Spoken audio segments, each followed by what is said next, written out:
It sounds like a Hanna-Barbera like thing. I don't know. This is a vintage Paiste. It's weird, and the difference between the Zildjian and the Paiste is just, I think it's a lot in like the kind of resonant frequencies in the mid-range. So like, I play Paiste because the Zildjians tend to take up so much space that they cover up the snare drum.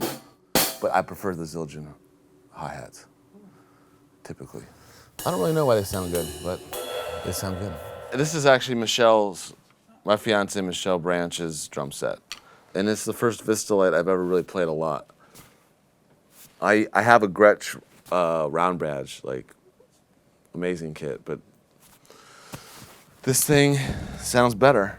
When Dan and I did Brothers, the engineer of that record, Mark Neal, did the record in drums in mono. So ever since that record, I was like pretty into mono. And I would fuck around with the Glenn Johns technique or whatever, you know. Like during a concert, like I'll hit that 4-tom like 3 times. And this one, it's like the main thing. So it's always been a little bit strange. So when I first set my drums up in here, that I kind of had it Glenn Johns with a Coles and a Coles.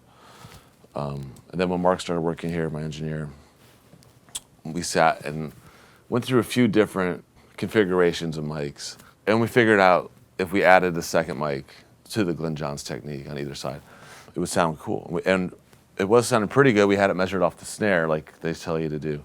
But Mark was like, you should switch it to the kick. So we remeasured it off the center of the kick, and then it opened up the drums a lot more. I'm like a big lover of the mono overhead, you know, because of Mark Neal. I ended up buying this 251 knockoff from Bob Ebeling, but it's an Upton 251 that he has changed the tube in, basically. And maybe I think changed the capacitor. It sounds amazing. I actually bought 2. So one's for this and one we've been using for vocals. And that's it. It's like five mics. There is a room mic. Well, yeah, if you just open up this door, you know, you get like, it sounds cool.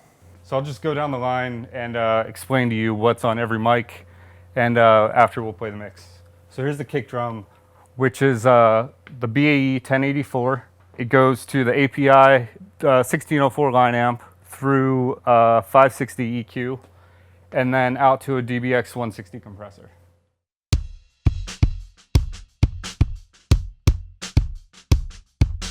Snare drum, sort of the same deal, BAE 1084, and then into DBX 160, and then a Valley People expander gate, and then that also comes over to the API, same deal, line amp, and the 560 EQ.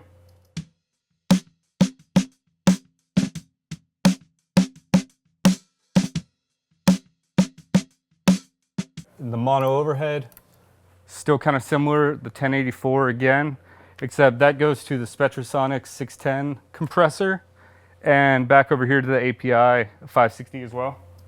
That's sort of our main drum sound, and the overheads on the sides are just for like a little bit of image.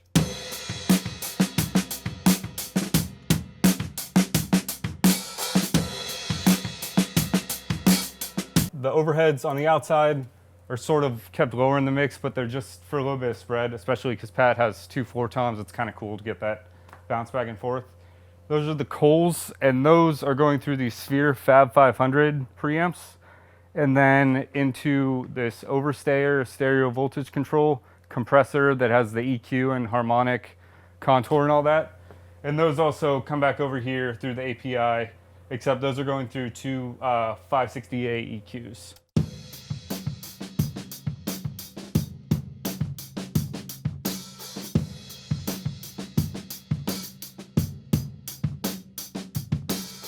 Then the drum room is biodynamic, almost a Behringer M160 that's in the other room, pointed away from the drums, just to give it a really kind of washy sound. And that is going through the API, 560A, and then a DBX 165.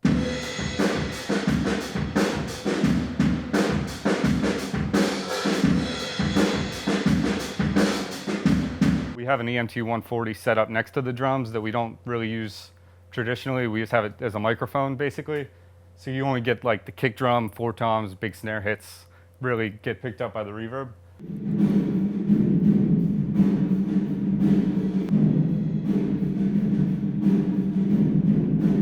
So yeah, it sounds a lot better than if you just send like the overhead mic to reverb and get a bunch of shitty cymbal bleed and everything. So here's the entire mix together.